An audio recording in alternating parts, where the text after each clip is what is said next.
नमस्कार, स्वागत है आपका। आप देख रहे हैं इंडिया टीवी। आपके साथ मैं हूं प्राची पाराशर। दोपहर के 12 बज रहे हैं, वक्त है प्रहार का और प्रहार में बात करेंगे मिडिल ईस्ट की। जी हां, क्या इजरायल और ईरान के बीच 12 दिन से चला आ रहा महायुद्ध खत्म हो गया है या पिक्चर अभी बाकी है?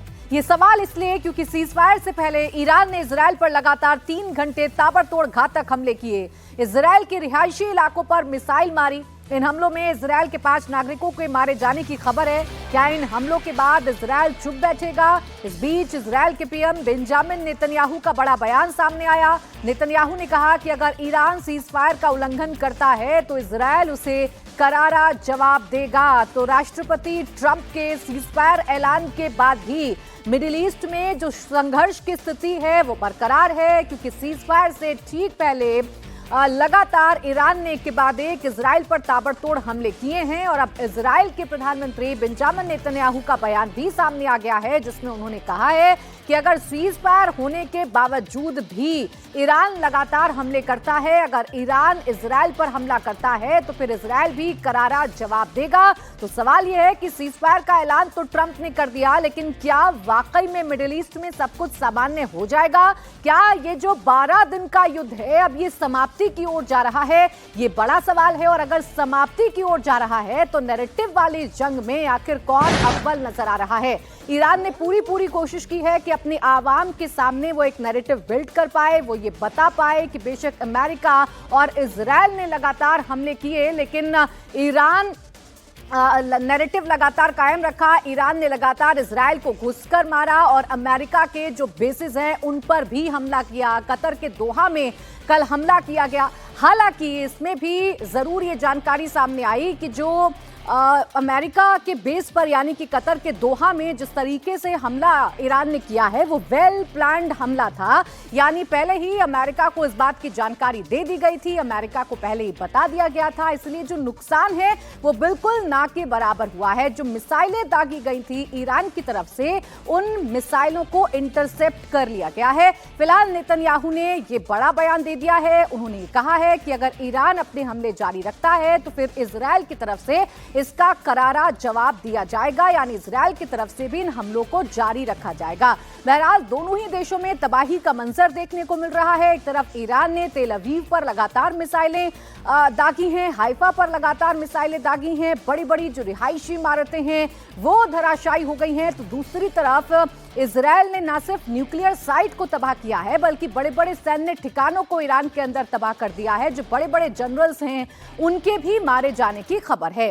ईरान और इजरायल के बीच जारी जंग 12 दिनों बाद खत्म हो गई या जंग जारी है, इसे लेकर एक बड़ी खबर आ रही है। अमेरिकी राष्ट्रपति डोनाल्ड ट्रंप ने एक बार फिर से सीजफायर को लेकर बड़ा बयान दिया।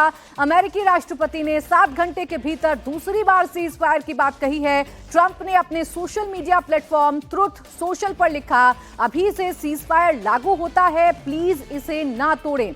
इससे पहले ट्रंप ने आज सुबह 3:32 पर सीजफायर का ऐलान किया था, जिसमें उन्होंने कहा था कि अगले 6 घंटे में लागू हो जाएगा। लेकिन इस ऐलान के बाद ईरान ने इजरायल पर अटैक किया, इजरायल के सिविलियन इलाकों को टारगेट किया, जिसमें इजरायल के 8 लोगों की मौत हुई। अब दोबारा ट्रंप ने सीजफायर का ऐलान कर दिया है।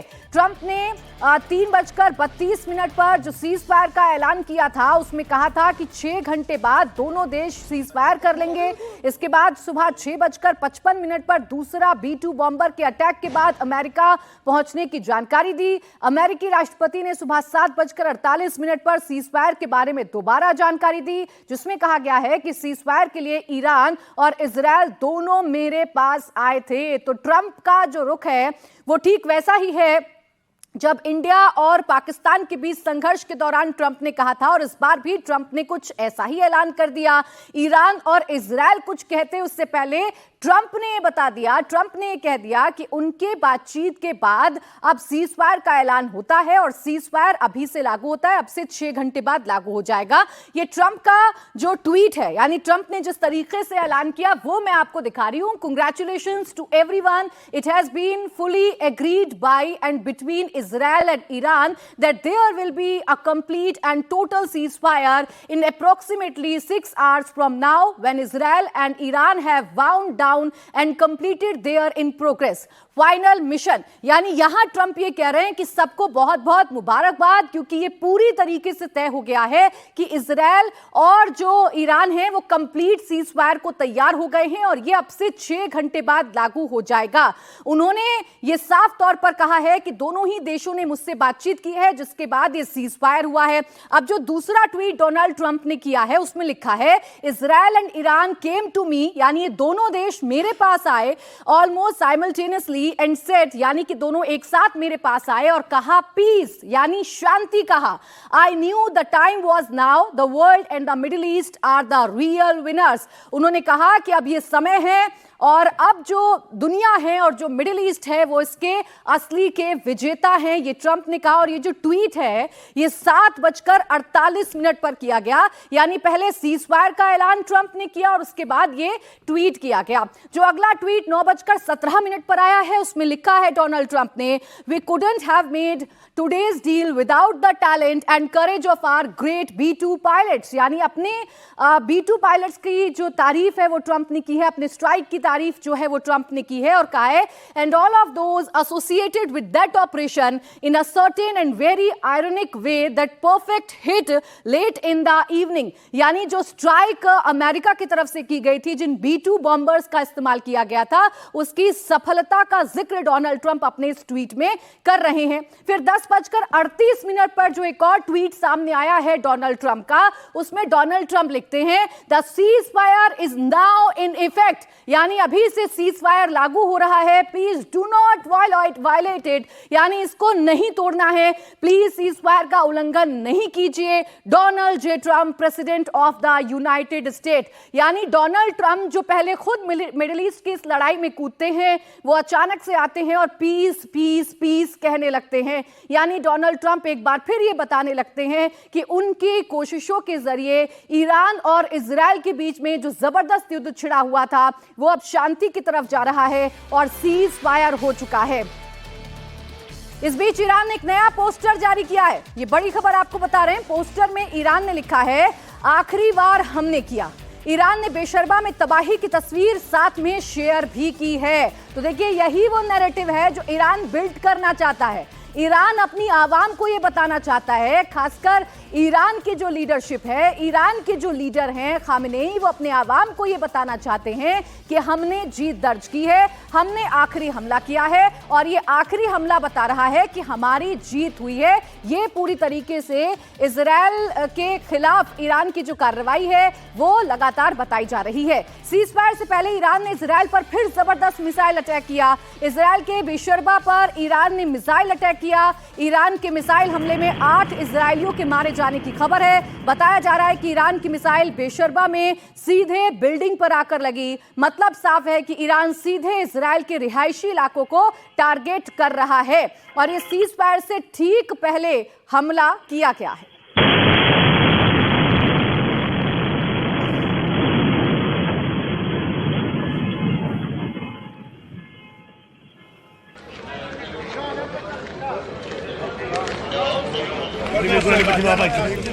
ये तस्वीर आप देख लीजिए, डोनाल्ड ट्रंप ने जब सीज फायर का ऐलान किया उसके बाद ईरान ने अपना ये आखिरी हमला किया है और ईरान ने जो आखिरी हमला किया वो इजराइल के रिहायशी इलाकों में किया है। ये बेरशेबा शहर की तस्वीर इस वक्त आप देख रहे हैं। चारों तरफ आपको मलबा ही मलबा नजर आ रहा होगा और जिस इलाके में ईरान की मिसाइल आकर गिरती है वो इलाका रिहायशी इलाका है, यानी आम लोगों के रहने का इलाका है और उस इलाके में भारी तबाही की तस्वीर देखने को मिली है। यानी ईरान ये संदेश या ये मैसेज या ये नैरेटिव कन्वे करने की कोशिश कर रहा है कि बेशक अमेरिका और इजराइल ने दोनों ने मिलकर ईरान पर हमला किया हो, लेकिन जैसा खामेनेई ने कहा था कि हम झुकेंगे नहीं, हम झुके नहीं हैं। आखिरी हमला हमने किया है और इसलिए रिहायशी इलाकों में हमला किया गया। ये तस्वीर आप देखिए, आम लोगों को रेस्क्यू किया जा रहा है।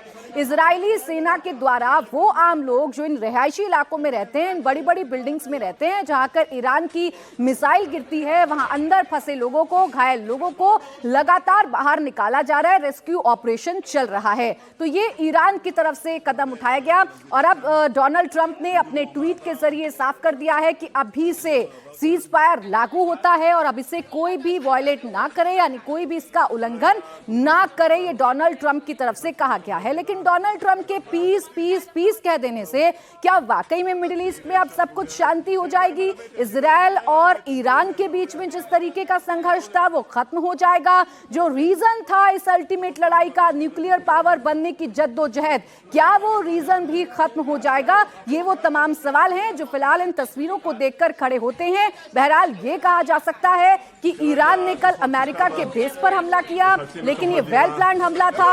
अमेरिका की तरफ से बताया गया कि ईरान ने हमें पहले ही जानकारी दी थी। सीजफायर से पहले ईरान ने इजराइल के कई शहरों पर अटैक किया है। ईरान ने तेल अवीव, हाइफा पर मिसाइलें दागी हैं। वहीं दूसरी तरफ इजरायली डिफेंस फोर्स ने दावा किया है कि ईरान के 4 ड्रोन इंटरसेप्ट कर दिए गए हैं। ये बड़ी खबर इस वक्त आपको बता रहे हैं। तेल अवीव, हाइफा पर ईरान ने सीजफायर से ठीक पहले मिसाइलें दागी और इजराइल ने दावा किया है कि ईरान के जो 4 ड्रोन हैं उनको इंटरसेप्ट कर लिया गया है, उनको मार गिराया गया है। तो ईरान ने इजराइल पर अपने हमलों को लगातार जारी रखा। इजराइल पर लगातार ताबड़तोड़ हमले ईरान की तरफ से किए गए। हालांकि जवाब में इजराइल भी लगातार ईरान पर हमले करता रहा, लेकिन अब सीज फायर का दावा डोनाल्ड ट्रंप ने कर दिया है। डोनाल्ड ट्रंप ने सबसे पहले इसका ऐलान करा जब कल रात ऐसा लग रहा था कि मिडिल ईस्ट में युद्ध की आग फैलने जा रही है। कतर इसमें इन्वॉल्व हो सकता है, इराक इसमें इन्वॉल्व हो सकता है। उसके कुछ देर बाद ट्रंप का ट्वीट सामने आता है और ट्रंप ये कहते हैं कि दोनों ही देश सीज फायर के लिए मान गए हैं। इस बीच इजराइल पर ईरान के अटैक का एक नया वीडियो सामने आया। ईरान के अटैक से इजराइल में भारी तबाही मची है। हर तरफ अफरा तफरी का माहौल है। ये इस वक्त बड़ी खबर आपको बता रहे हैं। ईरान के अटैक से इजराइल में अफरा तफरी मची हुई है और ईरान के हमले का एक नया वीडियो सामने आया है जिसमें रिहायशी इलाकों में लोगों के बीच अफरा तफरी, जगह जगह टूटा फूटा सामान, मलबे में तब्दील हुई बिल्डिंग्स आपको नजर आई। הכל התפרק.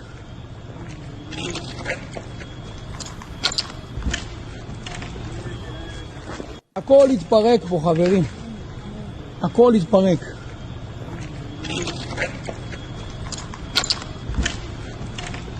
הכל התפרק פה, חברים. הכל התפרק.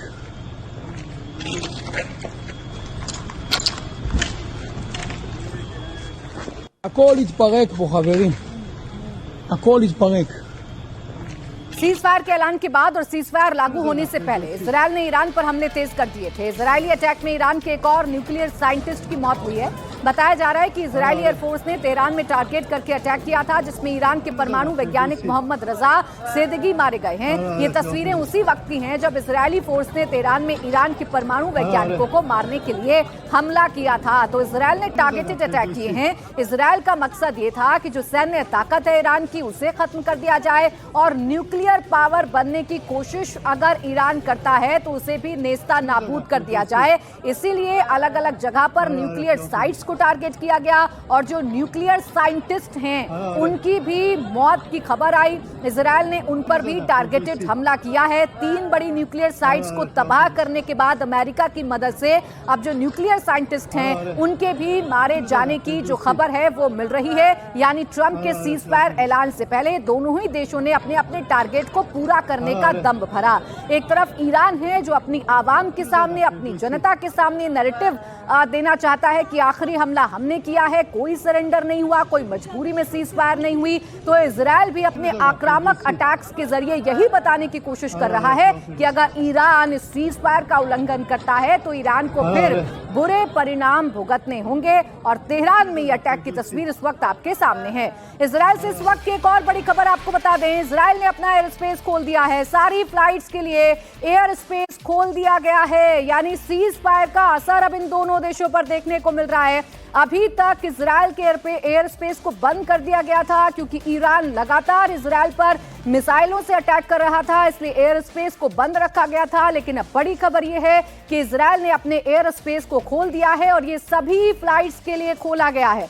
सभी फ्लाइट्स के लिए इजरायल ने अपने एयर स्पेस को खोल दिया है। यानी सीज फायर का जो असर है, सीज फायर के बाद की जो तस्वीरें हैं अब दोनों ही देशों से सामने आने लगी हैं। तबाही के मंजर के बाद, 3 देशों के इन्वॉल्वमेंट के बाद आखिरकार अब ऐसा लग रहा है कि मिडिल ईस्ट में जो संघर्ष था या मिडिल ईस्ट में जो युद्ध का सायरन बज रहा था वो धीरे धीरे शांति की तरफ जा रहा है। और इसका क्रेडिट लिया है डोनाल्ड ट्रंप ने। एक बार फिर से डोनाल्ड ट्रंप ने सबसे पहले आकर सोशल मीडिया प्लेटफॉर्म पर यह बता दिया कि दोनों ही देश सीज फायर के लिए तैयार हो गए हैं। हालांकि ट्रंप के इस ऐलान के बाद, ट्रंप के इस ट्वीट के बाद ईरान की तरफ से अलग अलग दावे किए गए थे। ईरान के विदेश मंत्री की तरफ से कहा गया था कि ऐसा कुछ भी नहीं हुआ है, लेकिन एक के बाद 3 ट्वीट डोनाल्ड ट्रंप की तरफ से किए गए और अब दोनों ही देशों के बीच में शांति बहाली होगी, ऐसी उम्मीद जताई जा रही है। और एयर स्पेस खोलने की खबर मिल रही है कि इजरायल ने अपना एयर स्पेस खोल दिया है। इस बीच एक बड़ी खबर आपको और बता दें, तेहरान में इजरायल ने मिसाइल अटैक तेज कर दिए हैं। तेहरान में इजरायल ने एक के बाद एक कई मिसाइलें दागी जिसमें भारी तबाही हुई। कैसे तबाही मची है, इन तस्वीरों में देखिए।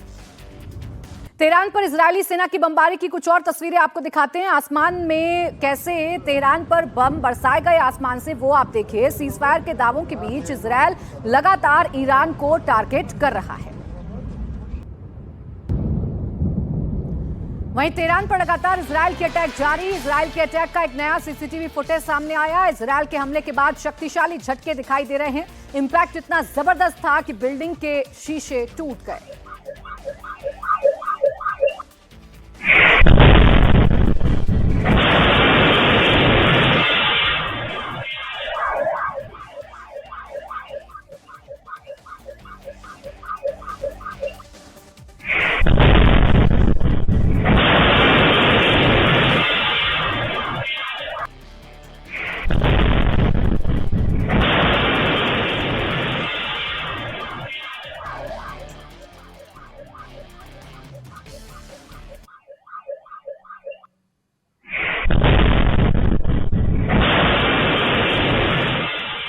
तो दोनों ही देश आखिरी वक्त में अपनी अपनी जनता को ये बताना चाहते हैं कि कैसे उन्होंने युद्ध जीता है और कैसे उनके हमले असरदार साबित हुए हैं। इस बीच ईरान ने दावा किया है कि उसने इजरायल के एक और ड्रोन को मार गिराया।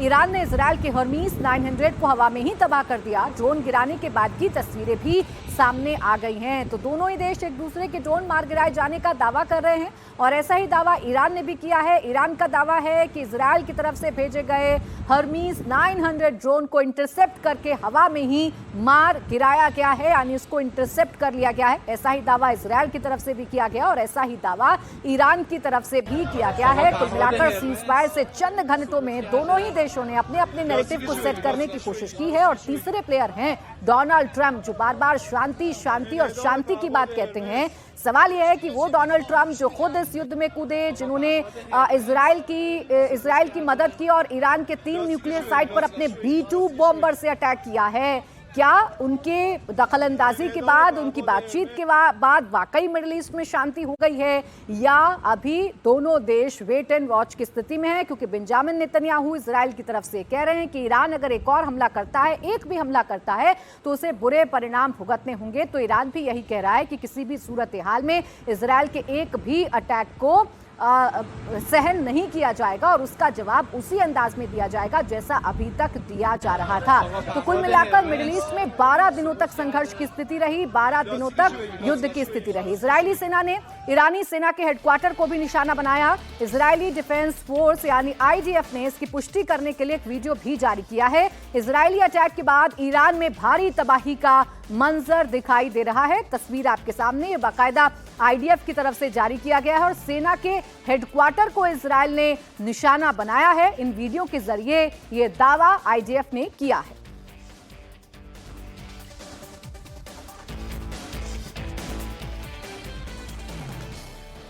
और इस बीच एक और बड़ी खबर आपको बता दें, मिडिल ईस्ट में बढ़ते तनाव के बीच फ्लाइट कैंसिल की गई है। भारत की कई एयरलाइंस ने फ्लाइट कैंसिल कर दी। अब तक 60 से ज्यादा उड़ानें रद्द कर दी गई। दिल्ली एयरपोर्ट की 48 फ्लाइट्स कैंसिल हुई हैं। दिल्ली आने वाली 28 फ्लाइट रद्द कर दी गई। दिल्ली से जाने वाली 20 फ्लाइट रद्द कर दी गई हैं क्योंकि मिडिल ईस्ट में जबरदस्त संघर्ष कल देखने को मिला। ईरान ने अपना बदला पूरा किया। अमेरिका के बेस कतर के दोहा में हमला किया गया, जिसके बाद मिडिल ईस्ट का जो एयर स्पेस था उसे बंद किया गया और इसका असर सीधे तौर पर भारत की उड़ानों पर पड़ा है। 20 फ्लाइट जो दिल्ली से जाने वाली थी उनको रद्द कर दिया गया। कुल मिलाकर 48 उड़ानें थी जिनको रद्द किया गया। दिल्ली आने वाली 28 फ्लाइट्स को रद्द किया गया है और दिल्ली से उड़ान भरने वाली 20 फ्लाइट को रद्द किया गया है। और ये सब कुछ मिडिल ईस्ट में हो रहे संघर्ष के दौरान या मिडिल ईस्ट के एयर स्पेस के बंद होने के कारण हुआ है, जिसका सीधा सीधा असर भारत की हवाई यातायात पर पड़ा है, हवाई उड़ानों पर पड़ा है। दिल्ली एयरपोर्ट की अगर आप सिर्फ बात कर लें तो 48 फ्लाइट हैं जो कैंसिल हुई हैं, जिसमें से दिल्ली से जाने वाली 20 फ्लाइट हैं और दिल्ली को आने वाली 28 फ्लाइट हैं जिनको मिडिल ईस्ट में इस बढ़ते संघर्ष के चलते रद्द किया गया है। हालांकि दावा यह है कि मिडिल ईस्ट का ये संघर्ष अब खत्म हो रहा है। 12 दिनों की ये जंग अब खत्म हो रही है। युद्ध के सायरन अब शांति में तब्दील हो रहे हैं। लेकिन क्या वाकई ऐसा हो पाएगा? क्या इजरायल और ईरान मानेंगे? ये बड़ा सवाल है। ट्रंप बार बार दावा कर रहे हैं, के बाद एक ट्वीट करके शांति की अपील भी उनकी तरफ से की जा रही है। ईरान और इजरायल के बीच सीजफायर का ऐलान हो गया है। ट्रंप के ऐलान के बाद अब नेतन्याहू ने भी सीजफायर की बात कह दी है। ईरान ने भी आखिरी हमला वाला पोस्टर लगाकर ये जता दिया है कि वो भी सीजफायर के लिए तैयार हैं। इस बीच मिडिल ईस्ट से भारतीयों की वापसी भी जारी है। तेल अवीव से भारतीयों की वतन वापसी हुई है। ऑपरेशन सिंधु के तहत अब तक 2295 भारतीय नागरिकों को ईरान से भारत लाया जा चुका है। वहीं भारतीय वायुसेना के एक C-17 सैन्य परिवहन विमान ने इजरायल में रह रहे 165 भारतीयों को निकाला है। घर वापसी के बाद भारतीय खुश हैं और सरकार को थैंक यू कह रहे हैं। इजराइल में तकरीबन 1.5 महीना रहकर एक परिवार वापस आज दिल्ली पहुंचा है। महाराष्ट्र के रहने वाले ये पति पत्नी हैं। इनके बेटे जो हैं वो इजराइल में रहते हैं और तकरीबन 1-1.5 महीने से इजराइल में थे। वहाँ पर कितना खौफनाक मंजर है। लगातार जो ईरान वहाँ पर बमबारी कर रहा था, इन्होंने अपनी आंखों से देखा। वहाँ पर जो बंकर बनाए होते हैं होटल्स के अंदर, वहाँ पर ये लोग जाते थे। हालांकि फ़िलहाल सीज़ फायर का जिस तरीके से ट्रंप ने ऐलान किया है कि पहले ईरान और फिर इजराइल जो है वो सीज़ फायर करेगा, पीस की बात हो रही है। लेकिन क्या कुछ देखा इन लोगों ने अपनी आंखों से? क्या नाम है आपका? त्रिम्बक कोहली। अच्छा, हाँ। ये बताइए कि आप कब से थे इजराइल में, कितने समय से थे? 1.5 महीना हो गया। कितने टाइम से थे इजराइल? अच्छा, आओ शाम को 2 बजे, 1:30 बजे, 3 बजे तक ऐसा बम मारता था जोर जोर में, रात को दिन को डरता 4 बजे था। रहता है। ऐसा सब बिल्डिंग का लोग नीचे आके बैठता था। हम इतना डरता था पूछो मत। दरवाजा भी दाड़ दीवार को सब अंदर का अंदर वो रहने को एक साधन किया है मोदी साहब ने उधर। ऐसा हो गया है हालत। हाँ, बहुत बेकार है कंडीशन। तेल अवीव से कुछ लोग स्टूडेंट्स जो हैं वो वापस दिल्ली लौटे हैं। लखनऊ के रहने वाले अरविंद हमारे साथ हैं। अरविंद, कब से आप इजराइल में थे, क्या कर रहे थे वहाँ पे? सर मैं वहाँ पे पिछले साल सितंबर में गया था और मैं वहाँ पे as a post doctor researcher हूँ, एज ए रिसर्च स्टूडेंट काम कर रहा हूँ और मैं वहाँ जेरूसलम में रहता हूँ। अच्छा, तो अभी जिस तरीके के हालात थे, लगातार वहाँ पर भी अटैक हो रहा था, इजराइल के ऊपर बमबारी हो रही थी ईरान की तरफ से, तो अभी कैसे हालात थे? अपनी आंखों से कैसा खतरनाक मंजर आपने देखा? जी, हालात तो ठीक नहीं कहे जा सकते हैं। उससे पहले जो छोटे मोटे हमले होते थे उसमें इजराइल बहुत ही सफिशिएंट है उनको कवर करने में, बट इस बार काफ़ी हिट्स हुए हैं मिसाइल्स के, क्योंकि उनके नंबर्स बहुत ज़्यादा थे और हम लोग देख सकते थे कि मिसाइल हमारे हॉस्टल के ऊपर से निकल रही है और उनके सायरन की आवाज़ें आती थी रात में 2 से 3 से 4 बार कभी कभी। हम लोग बंकर में जाना होता है, फिर उसके बाद हमें मैसेज आता था होम फ्रंट कमांड से कि आप वापस आ सकते हैं। तो हालात इस बार मैं नहीं कहूँगा कि काफ़ी अच्छे थे और मतलब situation was not that good that we are expecting.